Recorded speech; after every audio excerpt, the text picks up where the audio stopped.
नमस्कार दोस्तों, मैं हूं आपका दोस्त रोहित आचार्य। तो बाइनेंस जो है दोबारा से इंडिया में वापस आ रहा है। एक गुड न्यूज है, डॉक्स आज ही उसकी लिस्टिंग है।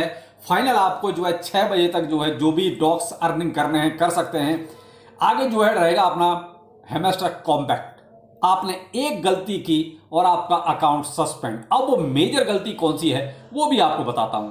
आगे है फिर आपका टैप स्वैप यानी कि एक और सर दर्द। वीडियो पूरा देखिएगा, अच्छा लगे तो लाइक सब्सक्राइब जरूर करना और उससे पहले आपको टेलीग्राम और ट्विटर को ज्वाइन करना मस्ट बहुत जरूरी है, क्योंकि आपके लेटेस्ट जितने भी अपडेट्स हैं वो ट्विटर और टेलीग्राम पर आपको प्रोवाइड कराए जा रहे हैं। जितने भी सिफर कॉम्बो आंसर की जो भी हैं वो भी आपको सारे जो है टेलीग्राम पर प्रोवाइड जरूर कराए जा रहे हैं। इसलिए आपको जो है दोनों को ज्वाइन करना है और दोनों का लिंक आपको वीडियो के डिस्क्रिप्शन में मिलेगा। पहले जो अपना एक गुड न्यूज वाला टॉपिक है पहले उसे लेते हैं और वो है आपका बाइनेंस को लेके। देखिए, बाइनेंस का कल ही जो यूआरएल ब्लॉक चल रहा था इंडिया में, यही सबसे बड़ी सरदर्द थी कि भाई ना तो प्ले स्टोर पर अवेलेबल है, ना आईओएस पर अवेलेबल है, ना ही उनका यूआरएल जो है चल रहा था। लेकिन कल ये गुड न्यूज जो निकली वो ये थी कि इंडिया में यूआरएल उनका एक तरह से दोबारा से ओपन हो चुका है। लेकिन अब बहुत से सवाल ये आए जब मैंने इसको अपडेट दिया था आपको ट्विटर पर भी और टेलीग्राम पे कि सर प्ले स्टोर पर तो अभी अवेलेबल नहीं है। बिल्कुल, अभी प्ले स्टोर पर नहीं आया है। प्ले स्टोर पर आने में हो सकता है थोड़ा वक्त लगे, क्योंकि कहीं ना कहीं जो टीडीएस वाला मैटर था, आपने अभी बहुत रिसेंटली की बात है, 722 करोड़ का जो टीडीएस का एक बिल थमा दिया गया है इंडियन गवर्नमेंट की तरफ से बाइनेंस को।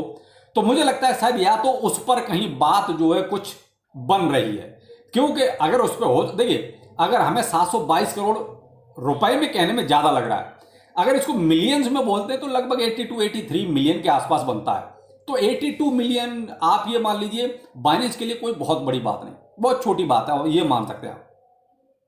तो मे भी हो सकता है बाइनेंस ने कहा होगा ठीक है हम इसको पे कर देते हैं, लेकिन हम पीछे का डाटा नहीं देंगे। जो भी है वो कंडीशंस तो देखिए बाद में निकल के आएंगे, अभी नहीं पता कि कंडीशंस क्या होंगी, लेकिन कंडीशंस भी वही होंगी जो KuCoin के साथ रहेंगी, क्योंकि KuCoin ऑलरेडी इंडिया में रजिस्टर्ड करा चुका है। तो वो भी एक विदेशी एक तरह से एक्सचेंज है।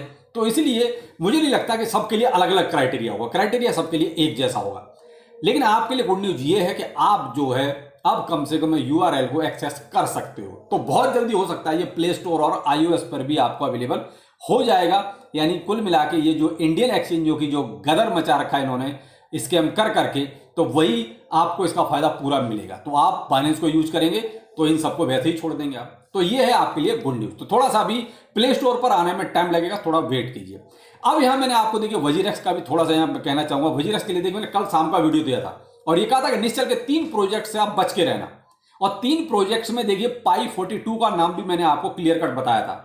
और ये पाई 42 में को फाउंडर की हैसियत से एक तरह से निश्चल वहां भी इन्वॉल्व है।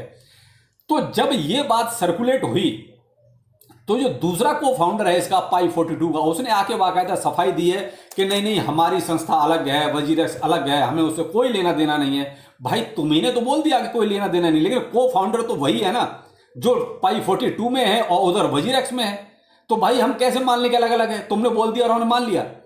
तो ये कहीं ना कहीं आपस में अब या आपस में भी इनमें खिचड़ी पकेगी। इसलिए पाई 42 से भाई थोड़ा सा बच कर रहना। जो लोग ट्रेडिंग कर रहे हैं, फंड उतना ही रखना जितना आपको जरूरत है। एक्स्ट्रा फंड वहां से निकाल के आप कहीं भी अपने वॉलेट्स में शिफ्ट जरूर करना है, क्योंकि इस पर भी इंपैक्ट आ सकता है वजीरेक्स का। क्योंकि वजीरेक्स में तो आप देख ही रहे हैं कि पूरी तरीके से अब ये लग रहा है धीरे धीरे कि इन्होंने खुद ही उसको हैक कराया है, उसमें किसी बाहर का कोई हाथ नहीं है। और है भी तो भाई उसको सेटिंग कर ली होगी पहले से, कुछ ऐसा लग रहा है।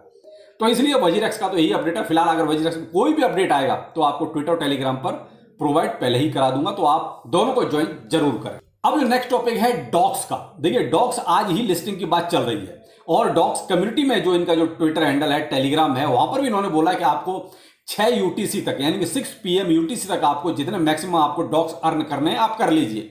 ये डॉक्स के बाकायदा टेलीग्राम पर अवेलेबल। तो ये मैंने आपको ट्विटर पर भी अपडेट पहले ही कर दिया था अर्ली मॉर्निंग। तो भाई देखो अभी भी ये नहीं पता कि कौन कौन से एक्सचेंजों पर आना है, क्या होना है, कितने एक्सचेंज को अभी सपोर्ट करेंगे, क्या प्राइस आएगा। ये थोड़ा सा वक्त और दीजिए तो शायद बहुत सी चीजें क्लियर हो जाएंगी। लेकिन अभी भी ये कहो कि बहुत ऑफिशियली आके ये कहा कि हाँ ये बिल्कुल पर्टिकुलर टाइम है जब हम इस एक्सचेंज पर लिस्ट होंगे, अभी ये चीज क्लियर नहीं है। लेकिन आज 14 तारीख है तो 14 तारीख को देखिए टेलीग्राम का जैसा बर्थडे मान सकते हैं, एनिवर्सरी मान सकते हैं, तो उसकी वजह से ये सब काम चल रहा है। मे भी जो भी है आप थोड़ा अपडेट रहिए और ट्विटर पर तो खासकर अपडेट रहिए, जिससे आपको अगर डॉक्स की कोई लिस्टिंग इमीडिएट आती है कि किस टाइम पर लिस्ट हो रहा है या किस तारीख को लिस्ट हो रहा है, तो वो हम आपको इमीडिएट प्रोवाइड करा सकें। तो आप देख लीजिए, अपना डॉक्स का अकाउंट जो एक तरह से फ्रेश रखिए, आप उसमें चेकिंग जरूर कीजिएगा। ये होगी आपकी डॉक्स की अपडेट। अब मैंने कहा कि भाई अगर आपने एक गलती की तो हेमेस्टर में आपका अकाउंट सस्पेंड हो सकता है।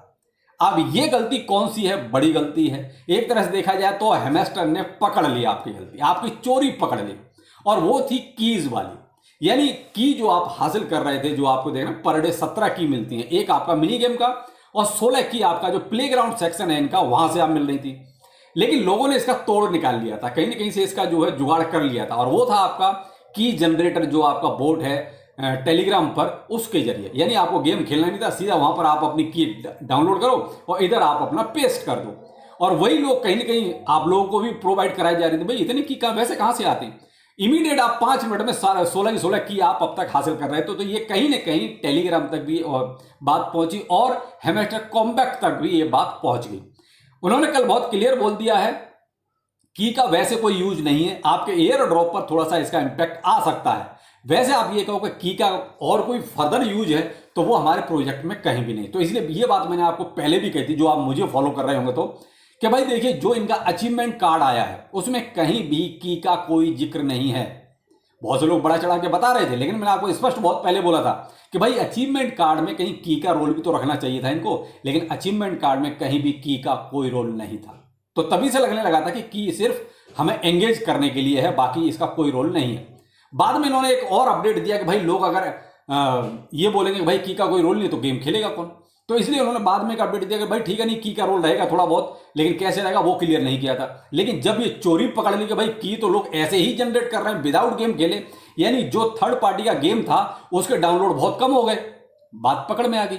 तो इसलिए अब आके बोल दिया भाई की का केवल एयर ड्रॉप में इंपैक्ट आ सकता है, लेकिन वैसे फर्दर कोई यूज नहीं कि इससे कोई हमारी सीनियरिटी या लोअरिटी कुछ डिसाइड होगी। तो भाई मैं तो यही कहूंगा, अगर आप की इस तरीके से जनरेट कर रहे थे तो फिलहाल आप छोड़ दीजिए, क्योंकि भाई द बोर्ड तो उसी का ही है भाई, टेलीग्राम का। टेलीग्राम पर ही वो बोर्ड चल रहा है, टेलीग्राम पर ही आपका हेमेस्टर कॉम्बैक्ट है। तो मे भी कहीं पकड़ में तो बहुत जल्दी आ जाएगा कि कौन कौन लोग इसको यूज कर रहे हैं, फर्जी की निकाल रहे हैं। तो भाई मर्जी आपकी है, मैंने तो जो उन्होंने अपडेट दिया वो मैंने आपके सामने रख दिया है कि भाई इस तरीके से अगर जनरेट ना करो तो ज़्यादा बेहतर। और फिर अब तक आपने बहुत सारी वैसे ले ली होंगी की, ऐसा तो नहीं है कि आपके पास की संख्या कम होगी। मुझे लगता है शायद ही कोई होगा जो 100 से कम होगा, वरना सब 100 से ऊपर निकल गए होंगे। तो भाई बाकी आप ध्यान रखिएगा, ऐसा ना हो कि इतनी मेहनत करने के बाद आपका अकाउंट सस्पेंड हो जाए। नेक्स्ट है टैप स्वैप। अब इसको देख लें, अब मैंने सबसे बाद में रखा, क्योंकि देखिए मैं इसमें कोई इंटरेस्टेड ज़्यादा था नहीं। जो इनका टैपी टाउन जो आया है, जिसमें आप देख रहे हैं आपको जेम अर्न करने हैं और आपको बहुत सारे इसमें पे टास्क भी और करने हैं, आपको वीडियो कंपलसरी हो जाएंगे देखने के लिए, तभी आपको कुछ जेम्स मिलेंगे। अब तक क्या था कि आप देख रहे थे तो ठीक था, नहीं देख रहे थे तो ठीक है। अगर आपको टैपी टाउन में परफॉर्म करना है तो आपको वीडियो देखने पड़ेंगे, क्योंकि वहाँ से आपको जेम्स हासिल हो रहे हैं। तो भाई अब यहाँ बात है, जब आप ये देख रहे हैं, ये स्क्रीन देखिए आप, इस स्क्रीन पे कहीं पर आपको नीचे बहुत छोटा छोटा रेड में सेल लिखा होगा, कहीं आपको छोटा सा बाय लिखा होगा। तो ये बाय और सेल यहाँ पर आपको ये सारे काम करने हैं, ये आप कीजिए, तब आपका कुछ लेवल इंक्रीज होगा, कुछ आपको जेम्स हासिल होंगे, जेम्स हासिल होंगे तब आपको कुछ और एक तरह से पॉइंट्स मिलेंगे, एक तरह से नया टोकन यहाँ पर आपका जनरेट हो रहा है। यानी कि पुराना वाला टोकन आपका सिर्फ जो आपने अब तक टैपिंग की है, जो आपने अर्न किया है, जो पॉइंट है या टोकन जो भी समझे आप किए हैं, वो आपके यहाँ पर केवल खर्च होंगे। इसके बदले में आपको यहाँ पर जेम और उसके बदले में कुछ और एक नया टोकन यहाँ जनरेट हो रहा है। अब यहाँ देखिए, मुद्दे की बात वो नहीं है, मुद्दे की बात ये है कि इतना टाइम आपके पास है। मैं तो आप ही से पूछता हूँ भाई, देखिए मेरे पास टाइम नहीं है और इसीलिए मैंने इस पर कोई वीडियो नहीं बनाया। आपके पास देखिए वीडियो आ चुके होंगे, ऐसा नहीं कि नहीं आए, लेकिन मैंने इस पर जानबूझ के वीडियो नहीं बनाया कि भाई अगर मैं इतना दिमाग इस टैप स्वैप में लगाऊंगा, बस देखिए सिंपल सी बात है, समझने वाली बात है, गौर से सुनिएगा। मैं इतना दिमाग इस टैप स्वैप के इस टुच्चे से गेम में लगाऊंगा, तो भाई इतना दिमाग अगर मैं कहीं कोई ट्रेड लेने में लगाऊंगा तो मुझे लगता है इमीडिएट मुझे $10-5 तुरंत मिल जाएंगे। मैं बहुत मिनिमम प्रॉफिट की बात कर रहा हूँ, $10-5 की, और वही $10-5 ही हमें इस टैप स्वैप से मिलने, ज़्यादा से ज़्यादा नहीं हमें करोड़पति बनाने वाला। अगर इतना टाइम हम यहाँ लगा रहे हैं तो उतना टाइम अगर ट्रेड भी लेंगे ना, तो कम से कम ट्रेडिंग करना तो सीखेंगे। भाई जो लोग नहीं करते, मैं उनकी बात कर रहा हूं। अगर आप कोई गलत ट्रेड लोगे तो ट्रेडिंग करना तो कम से कम सीखोगे, स्टॉप लॉस के साथ चलो, लॉस बहुत मिनिमम करके चलो। भाई आपको ट्रेडिंग नहीं आती है तो सीखने के लिए कुछ तो करना पड़ेगा। तो उसके लिए आप वही है कि भाई आप स्टॉप लॉस के साथ चलो, स्टॉप लॉस लगा के चलो, तो आपका मिनिमम ट्रेड क्या कहते हैं लॉस होगा। और यहां तो आपके घंटों लॉस हो रहे हैं। पहले तो वो छोटा छोटा लिखा है उसमें छांटो भाई, कहां पर सेल लिखा हुआ है, कहां बाय लिखा हुआ है, उसमें परचेज करो, ये फिर उसके वीडियो देखो, यानी क्या तमाशा है यार। तो भाई मैं तो यही कहूंगा भाई, जिसको देखो खेलना है खेलो। इसमें मैंने आपको तरीका बता दिया, आपको कैसे क्या करना है, वही बाय सेल करना है, आपके कुछ पॉइंट जो अभी तक अर्न किए वो यहाँ खर्च होंगे और इस तरीके से टाइम बर्बाद होगा। और क्या देना है इनको नहीं पता, टीजी ही कब आएगा नहीं पता, Q3 चिल्ला रहे हैं। अब तक भी तो इन्होंने कौन सा सही बोला है, सच बोला है। आगे हो सकता है फिर बोल देंगे Q4, फिर बोल देंगे जो 2025 का Q1। तो क्या फर्क पड़ता है, इनकी जवान है फसल जाएगी और हम कब तक इस तरीके से ऐसे बेवकूफ़ बने रहेंगे। तो भाई देखिए, मैं इस टैपी टाउन को नहीं खेल रहा हूं और ना ही मैं इतना टाइम इसमें बर्बाद करना चाहता हूं। इससे तो मैंने वो कहा ना कि इससे अच्छा कि हम थोड़ा सा दिमाग कहीं ट्रेडिंग में लगाएंगे तो $10-5 तुरंत कमा लेंगे। बाकी आपकी मर्जी है, जैसा आपको ठीक लगता है आप कर सकते हैं। लेकिन भाई टैपी टाउन के बारे में मैं आपको इससे ज़्यादा और कोई टाइम बर्बाद करने वाली वो नॉलेज नहीं दे सकता, क्योंकि यहाँ मुझे अब कंप्लीटली वेस्ट ऑफ टाइम। बाकी आप जैसा समझें वैसा कर सकते हैं। चलिए फिर मिलते हैं, नमस्कार।